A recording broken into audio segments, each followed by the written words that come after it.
Welcome back to my channel. Today's video is a little bit different from what I usually do, and this is something that I have been looking forward to. I have wanted to do this for a while now. So I don't know how many of you read Creepypasta, but for those of you who don't, it's a site where people post scary stories that they have written themselves. And I have been a regular reader of Creepypasta for the past few months, and I can honestly say that I'm kind of addicted. Like, I love reading it, not just for the scare, but it is so wonderful to see the kind of writing talent that is out there, because I feel writing a scary story is just the ultimate thing. I mean, a good scary story is so hard to write. I mean, how do you, it's because you're reading it, it's not just something you're watching. So how do you write a jump scare?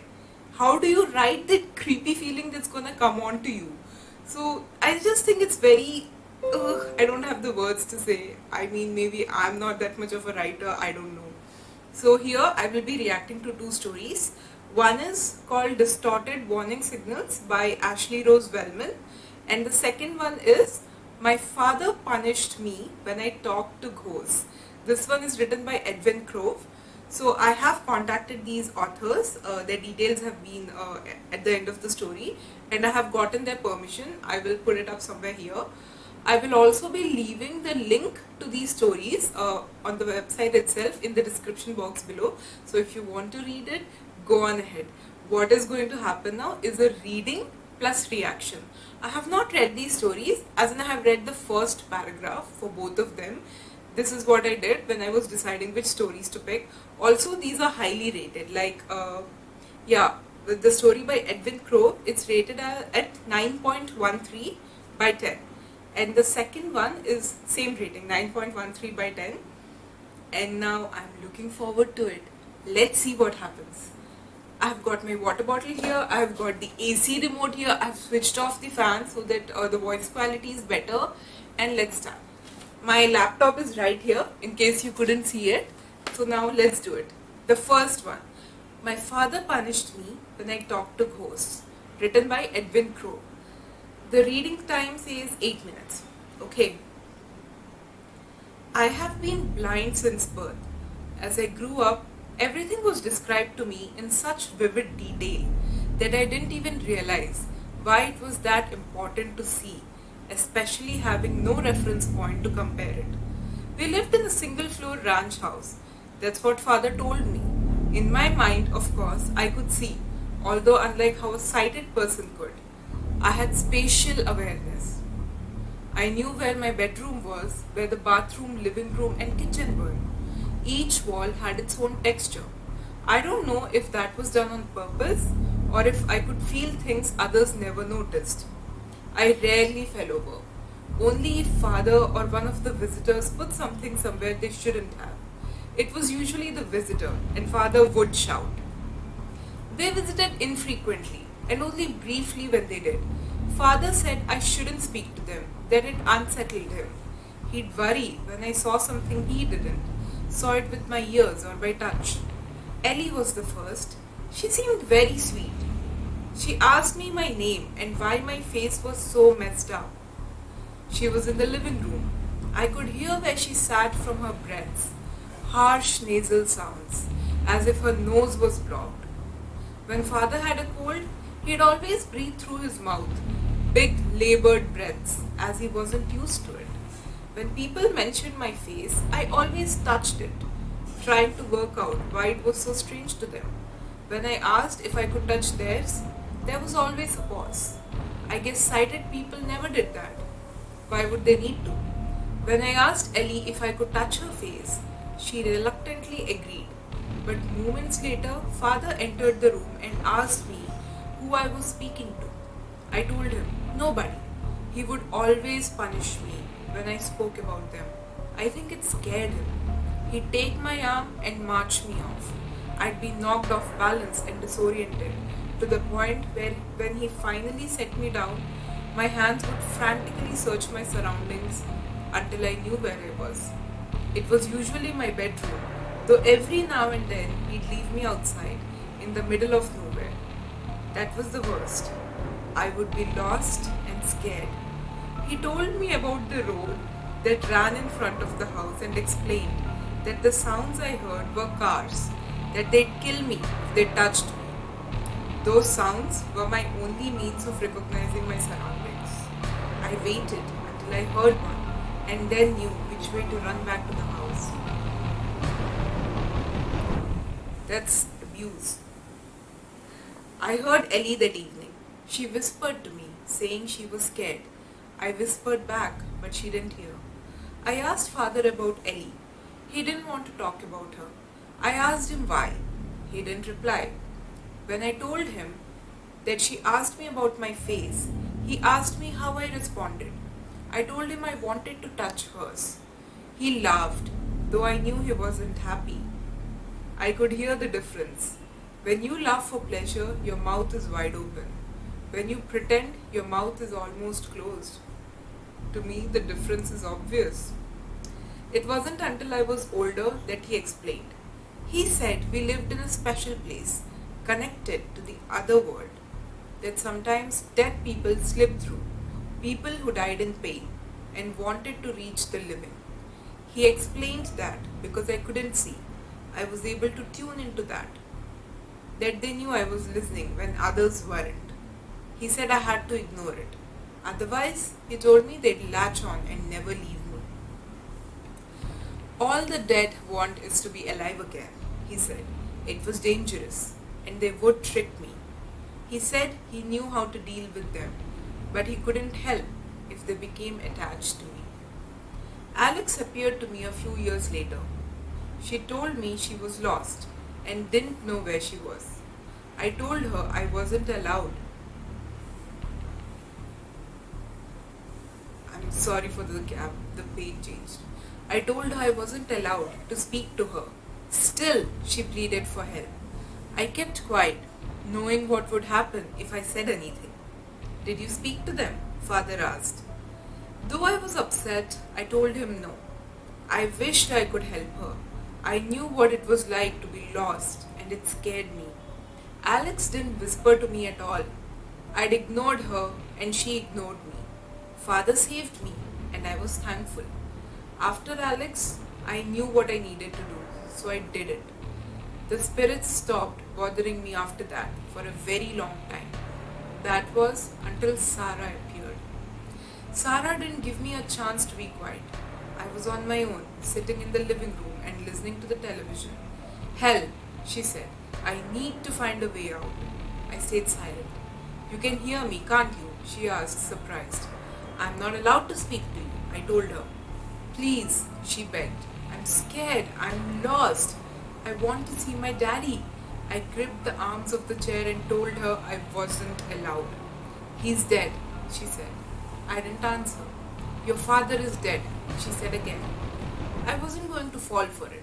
I heard banging from around the room as things began to fly, and the shelves began to shake. Stop it, I shouted, and it did. Please help me leave, she said. I wasn't going to talk to her. I did the only thing I thought would help. I unlocked the front door, hoping she'd run out and get lost, just like I would do. When I heard from her no more, I locked the door and sat back down. I listened intently for any signs she was still there. Except for the sounds of the TV, it was silent.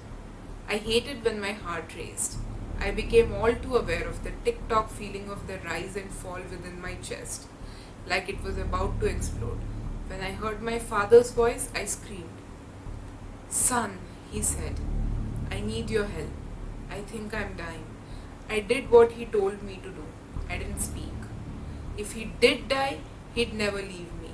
Instead, I raced out into the open air and shouted for help. I shouted until my voice was hoarse. I heard the sounds of cars racing along the road in front of my house. I shouted until I heard someone respond. It was a woman.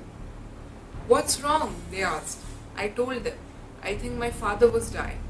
They asked what had happened to my face. I pleaded with them to help me and they promised they would. I sat down on the grass and waited. Sometime later, the woman returned to me and asked if she could hold my hand. I am so sorry, she told me. I heard the sounds of sirens and of people rushing. I asked what was going on. The woman said she was there for me. As the noise died down, a man asked me a question. "I'm a paramedic," he said. "What happened to your face?" I told him I was fine. He asked if I was sure, and I told him I was. He asked if I minded him touching my face. I said it was okay. A moment later, I felt a pressure release from around my forehead, and the air felt cold against my skin. It sounded as if he were peeling an orange. I imagined that in my head and worried he'd exposed my insides. I screamed and asked what he was doing. He told me everything was going to be okay, and the woman squeezed my hand, telling me to be brave. I didn't know what it was I was experiencing. I felt a tight pain within my head, like when you smash your shin against something hard, followed by something I've come to understand as bright. It hurt so much, I began to cry. "What happened to your eyes?" the paramedic asked. I said I was blind. He asked to check them. The pain returned when he examined them. "Do you know him?" the man asked the woman who had helped me. She told him that I had been screaming for help and that she had come to my aid, but that she had never met me before. "How long have you had your eye injury?" he asked me. I told him I had been blind from birth. He asked me if I could see his fingers. I told him no. He asked me if I could open my eyes. I said I didn't know what he meant. He asked if he could open them for me. I didn't respond. Then I felt his fingers on my face, fingers covered in something rubbery. Suddenly, it became bright again. I screamed. He tried to calm me. The woman squeezed my hand again. I didn't know what was happening. Things I couldn't describe came to me. It was like it always was, but multiplied, 100-fold, and so much more real. I carried on screaming as a fuzzy form came into view. "Just breathe, okay?" the paramedic said. "Everything will be fine." "When was the last time you saw?" As my heart began to calm and my breathing slowed, I became distracted by what I was experiencing. It overwhelmed me. I wanted to cry and I did. "How long has it been?" he asked again. "I have never seen anything before," I told him. I was told to keep an eye mask on for most of the day, only taking it off at night at first, to allow my eyes time to adjust. At the same time, I was placed in the custody of my aunt and uncle and didn't even know it at first. They were shocked at what happened to me and that I had never attended school. The past few years have been a roller coaster ride.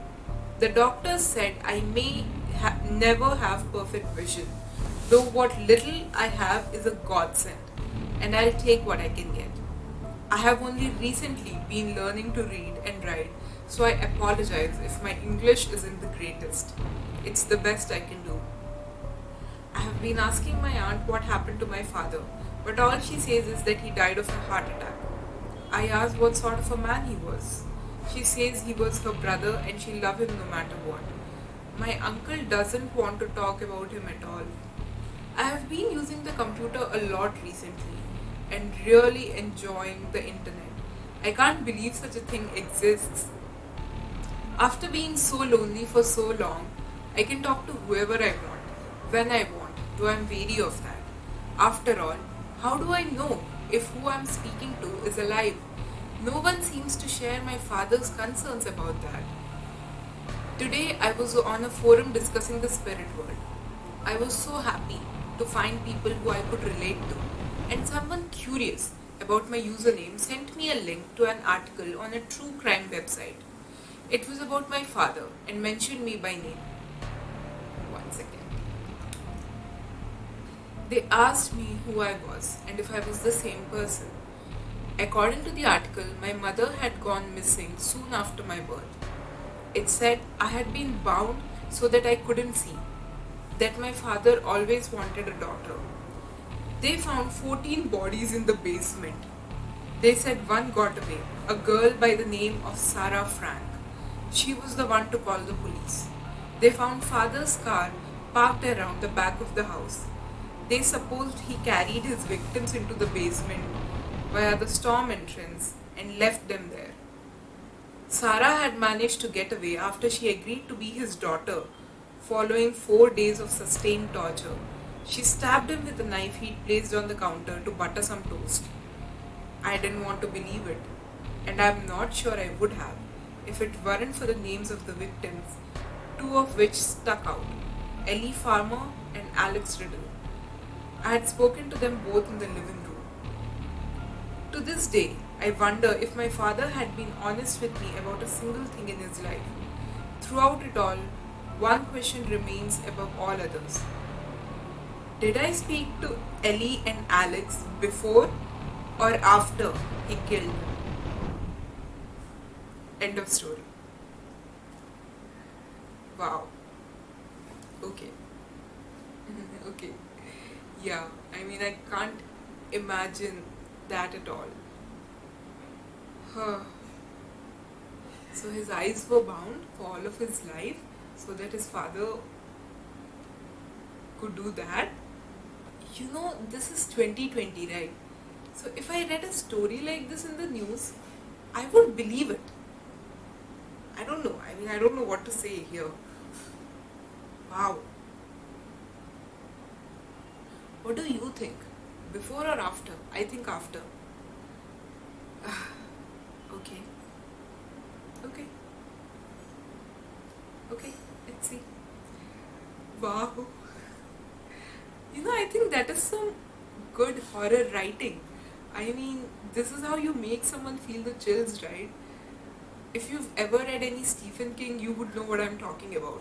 I mean, it doesn't have the jump scares or like, you know, the...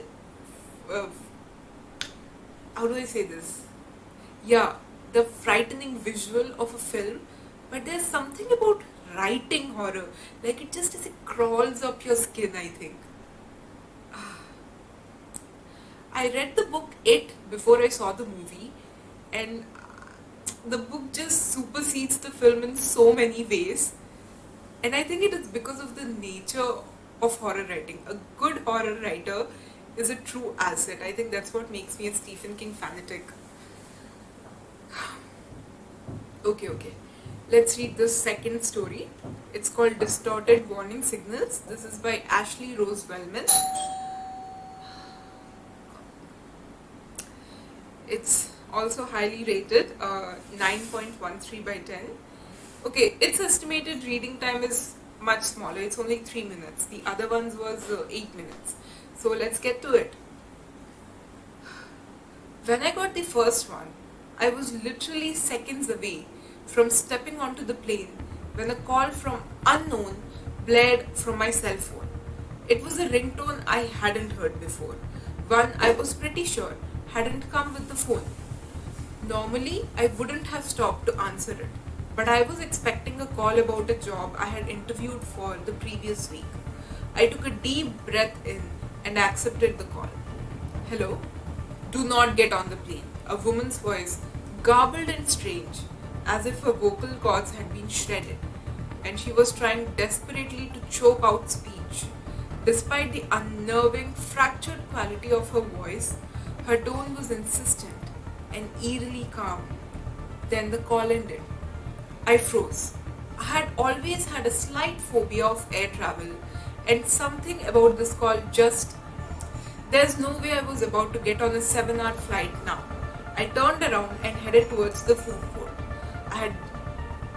I'd just get another flight later in the afternoon, I figured. I would never leave a flight, but okay. I watched from the airport Starbucks 3 hours later as every TV in the terminal lit up with the crash footage of the plane I should have been on. No survivors, not a single one. I tried to trace the call, so did the police, but there was nothing to trace. There was no evidence my phone had ever received a call around that time. They analyzed phone records, incoming and outgoing communication to my phone. Nothing. I wasn't making it up. I couldn't have been. That wasn't the only call. Throughout the years, they were few and far in between, but always right. And I always listened. Do not go on that blind date tonight. 5 months later, My would-be date was convicted of killing 4 women, all with my hair color and build. Found them in a shallow grave about 250 feet from the diner he offered to take me to. Do not drive to the concert tonight. 18-wheeler lost control and plowed into a line of cars. Every driver crashed. Every driver killed. In the stretch of freeway I would have been driving down. No matter if I get a new phone, if I moved across the country, the calls could still come. I could almost feel the presence of whatever it was, wherever it was, watching over me. I imagined being at the bottom of the freezing ocean, still strapped into my coach section plane seat, or being in that mass grave across the diner, or watching an 18-wheeler skidding towards my car, knowing death was imminent. And I'd get this tightness in my chest. I'd think about how thin that line was, how close I had gotten. If I hadn't had a job interview I was waiting to hear back from, I'd have never listened to that first call, and that would be it for me. It always felt like something was coming for me, but there was always this fractured, warped voice with these calls that never seemed to exist after I heard from them. Self-destructing warning signals, rotting away before my eyes, and I was alive. I had a bad feeling about this cruise. I had planned it as a girls' week out with some of my old friends from college and was looking forward to a week in the tropics in the dead of winter. But part of me could sense that the call was coming. Maybe I had watched Titanic one too many times, but there was a little nagging fear from the start. I hoped it would be fine, but I knew that if something was going to happen, I'd get the call. I'd know. Now, a week before I'm set to go on the cruise, after stepping into my apartment after returning from dinner with a friend, I notice my cell has a message from unknown. They have never had to leave a message before. Haven't checked it all night. Damn it! And I had really wanted to go on that cruise too. Well, not worth whatever horrific fate awaited me in that cold, dark ocean. I clicked play message and feel my stomach drop as I listened to that voice, sounding horrifically distorted, as if it emanates from a throat slashed to ribbons, crackling with more urgency than ever before. I look around my apartment as the voice on the phone repeats the same phrase over and over again. Do not come home after dinner tonight. Do not come home after dinner tonight. Do not come home after dinner tonight.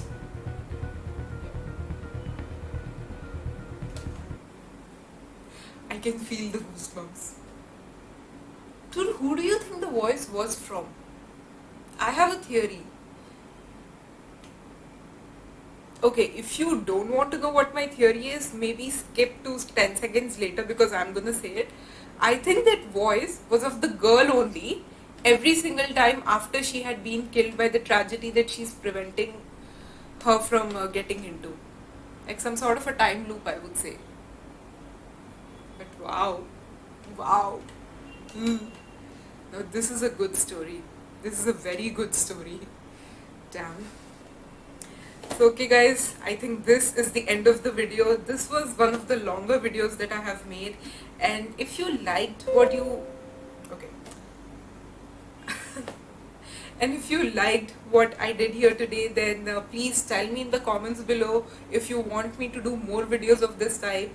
And well, it takes time, I mean, because the owners of these stories, I have to contact them, and most of the stories that I do want to read, they do not have the contact details of the author. So you know, it's kind of difficult, but like I'll have to sort it out. Stop making noises. I'll have to sort it out. I'll have to get in touch with the authors however way possible, and then I'll have to ask them, and the permission usually takes like 3 to 4 days because they are not always on Facebook. I don't know who is on Facebook these days. I mean, does anyone ever still use it? Anyway, but if you still want me to do more videos of this sort, then tell me in the comments below. It would be such a good help. And if you did like the video, please hit like, share, and if you did like the video, hit like, share and subscribe to my channel. That is it for today. Thank you so much for watching this, and I'll see you in my next video. Bye.